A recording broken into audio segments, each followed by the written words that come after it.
Recent studies പറയുന്നത് ഒരു employee 30-ലധികം മണിക്കൂറാണ് ഒരു മാസം ടീം മീറ്റിങ്ങുകൾക്ക് വേണ്ടി മാത്രം സ്പെൻഡ് ചെയ്യുന്നു എന്നതാണ്. എന്നാൽ ഇതേ എംപ്ലോയീസിൽ കണ്ടക്ട് ചെയ്ത ഒരു സ്റ്റഡി അനുസരിച്ചിട്ട് അവർ പറയുന്ന കാര്യം ടീം മീറ്റിങ്ങുകൾ കാരണമാണ് അവർക്ക് അവരുടെ ഡെയിലി ടാർഗറ്റുകൾ അച്ചീവ് ചെയ്യാൻ സാധിക്കാത്തത്, അല്ലെങ്കിൽ ടീം മീറ്റിങ്ങുകൾ കാരണം മാത്രമാണ് അവരുടെ വർക്കിൽ ഒരുപാട് പെൻഡിങ്സ് വരുന്നത്. വർക്ക് പ്രഷർ കൂടാൻ കാരണം ടീം മീറ്റിങ്ങുകളാണ് എന്നാണ്. അപ്പം ഇതുണ്ടാവാതെ എങ്ങനെ നമ്മളുടെ കമ്പനിയിൽ നമുക്ക് എഫക്റ്റീവ് ആയിട്ടൊരു ടീം മീറ്റിംഗ് കണ്ടക്ട് ചെയ്യാം? ഇന്ത്യൻ കോർപ്പറേറ്റ് ട്രെയിനിങ് അക്കാദമിയുടെ പുതിയൊരു വീഡിയോയിലേക്ക് സ്വാഗതം. എന്റെ പേര് അർജുൻ.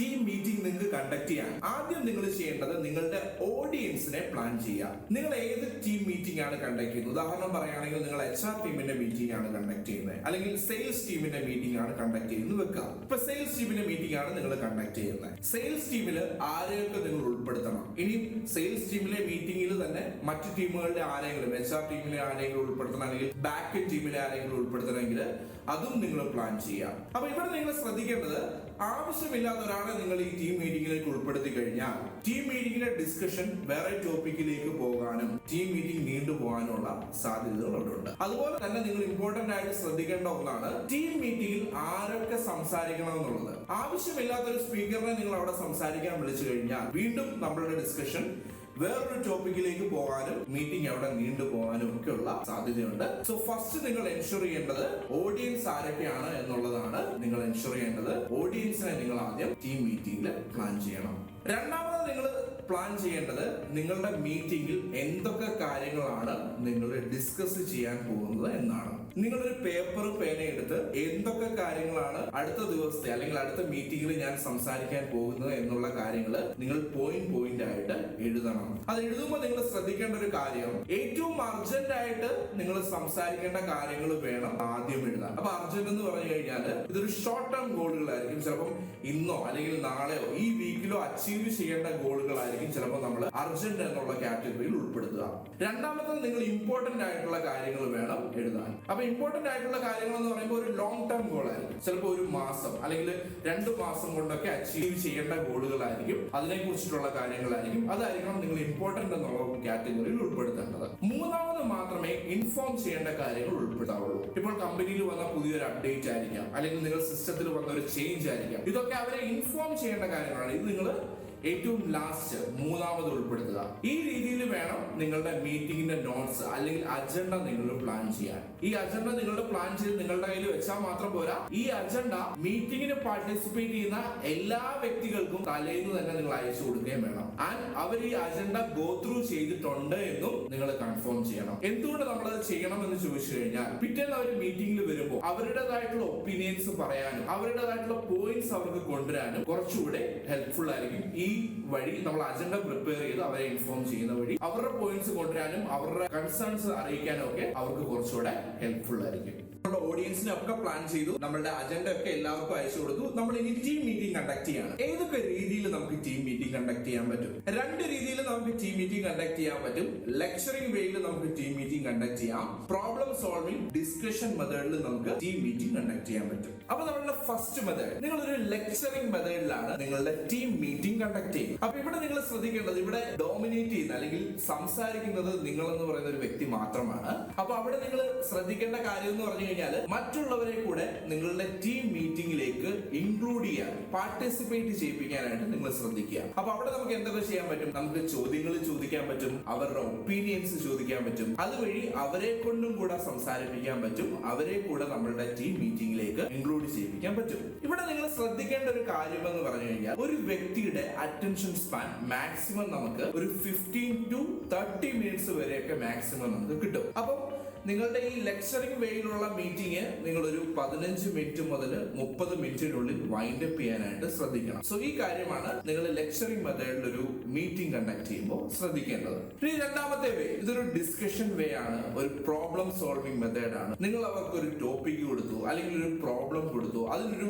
സൊല്യൂഷന് വേണ്ടിയിട്ട് ഒരു ഡിസ്കഷൻ മെത്തേഡിലാണ് നിങ്ങൾ നിങ്ങളുടെ മീറ്റിംഗ് കണ്ടക്ട് ചെയ്യുന്നത്. ഇവിടെ നിങ്ങൾ ആക്ട് ചെയ്യേണ്ടത് ഒരു മോഡറേറ്റർ ആയിട്ടാണ്. നിങ്ങൾ എന്ത് ചെയ്യണമെന്ന് ചോദിച്ചു കഴിഞ്ഞാൽ, എല്ലാവരും എല്ലാവരും സംസാരിക്കുന്നുണ്ടോ, എല്ലാവരും അവരുടെ ഒപ്പീനിയൻസ് പറയുന്നുണ്ടോ എന്നുള്ളതാണ് നിങ്ങൾ എൻഷുർ ചെയ്യേണ്ടത്. മറ്റുള്ളവരുടെ പേര് വിളിച്ച് അവരുടെ ഒപ്പീനിയൻസ് പറയാനും അവരെ കൊണ്ട് സംസാരിപ്പിക്കാനുമാണ് നിങ്ങൾ ഇവിടെ ട്രൈ ചെയ്യേണ്ടത്. സോ ഈ രണ്ട് മെത്തേഡിൽ നിങ്ങൾക്ക് മീറ്റിംഗ് കണ്ടക്ട് ചെയ്യാം.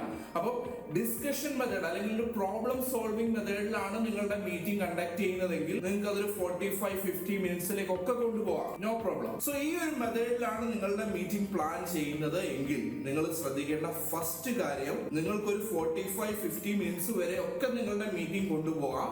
ആ 50 മിനിറ്റ്സിലേക്ക് മീറ്റിംഗിൽ പാർട്ടിസിപ്പേറ്റ് ചെയ്യുന്ന വ്യക്തികൾ അവൈലബിൾ ആണോ എന്നാണ് നിങ്ങൾ ആദ്യം എൻഷുർ ചെയ്യേണ്ടത്. സോ അവരുടെ അവൈലബിലിറ്റി ആദ്യം എൻഷുർ ചെയ്യിപ്പിക്കുക. ഇല്ലെങ്കിൽ ആദ്യമേ ഒരു ഇന്ന് 2 ദിവസം കഴിഞ്ഞ്, ഇപ്പം 24-ാം തീയതിയാണ് മീറ്റിംഗ് നിങ്ങൾ പ്ലാൻ ചെയ്യുന്നതെങ്കിൽ ഒരു 23-ാം തീയതി എങ്കിലും 24-ാം തീയതിയിലേക്ക് ഒരു 2 മണിക്കൂർ സ്പെയർ ചെയ്യാൻ അല്ലെങ്കിൽ 1 മണിക്കൂർ സ്പെയർ ചെയ്യാനായിട്ട് അവർക്ക് ഒരു ഇൻഫർമേഷൻ അജണ്ട ഒക്കെ കൊടുക്കുക. ആ ടൈമിലേക്ക് അവർക്ക് ഫ്രീ ആകാൻ ഒരു ഇൻഫർമേഷൻ കൊടുത്തു കഴിഞ്ഞാൽ അവരുടെ വർക്കൊക്കെ അവർക്ക് അതിനനുസരിച്ചിട്ട് പ്ലാൻ ചെയ്യാൻ പറ്റും. സോ ആ രീതിയിൽ ഒരു ഇൻഫർമേഷൻ കൊടുത്തതിന് ശേഷം മാത്രം ഈ രീതിയിലൊരു മീറ്റിംഗ് നിങ്ങൾ കണ്ടക്ട് ചെയ്യാം. ഇതിൽ നിങ്ങൾ അറ്റൻഷൻ സ്പാനിന്റെ കാര്യത്തിൽ ഒന്നും ടെൻഷൻ അടിക്കേണ്ട കാര്യമില്ല. കാരണം ഇതിൽ അവരാണ് സംസാരിക്കുന്നത്, അതുകൊണ്ട് തന്നെ അവർ കൂടുതൽ ഇതിൽ അറ്റൻറ്റീവ് ആയിക്കോളും.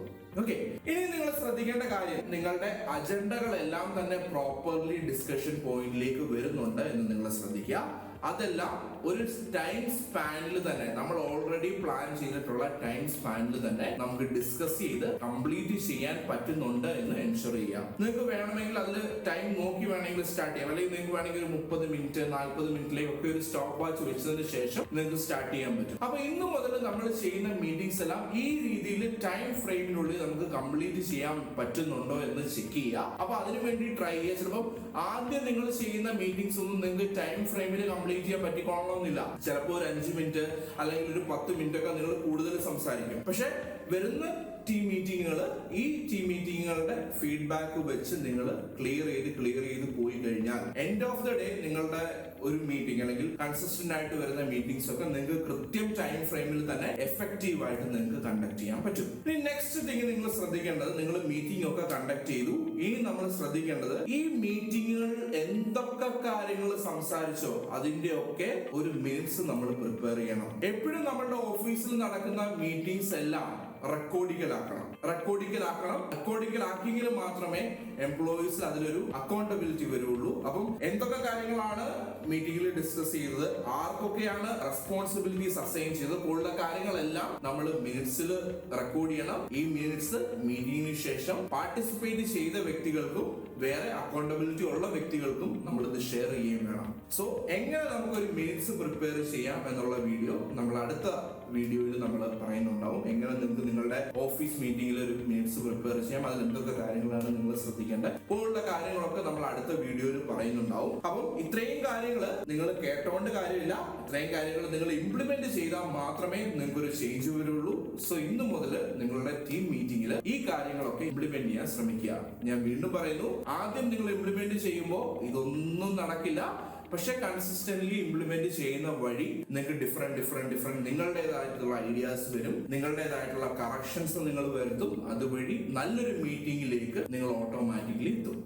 സോ ട്രൈ ചെയ്യുക. സോ ഇത്ര നേരം എന്റെ വീഡിയോ വാച്ച് ചെയ്തതിന് താങ്ക് യു വെരി മച്ച്. അപ്പം എന്റെ ചാനൽ സബ്സ്ക്രൈബ് ചെയ്യുക. നമ്മളൊരു കോർപ്പറേറ്റ് ട്രെയിനിങ് അക്കാദമിയാണ്. സോ ഇതുപോലുള്ള കോർപ്പറേറ്റ് ടിപ്സ് നമ്മൾ നിങ്ങൾക്ക് വേണ്ടി ഷെയർ ചെയ്യുന്നുണ്ടാവും. എല്ലാ ദിവസവും നിങ്ങൾക്ക് വീഡിയോ ഉണ്ടാവും. സോ ദയവേത് എന്റെ ചാനൽ സബ്സ്ക്രൈബ് ചെയ്യുക, ബെൽ ഐക്കൺ പ്രസ് ചെയ്യുക, നോട്ടിഫിക്കേഷൻ വരുന്ന സമയത്ത് വീഡിയോ കാണുക. നിങ്ങളുടെ ഫീഡ്ബാക്സ്, നിങ്ങളുടെ കറക്ഷൻസ് ഒക്കെ ദയവായിട്ട് കമന്റ് ബോക്സിൽ മെൻഷൻ ചെയ്യുക. So thank you very much.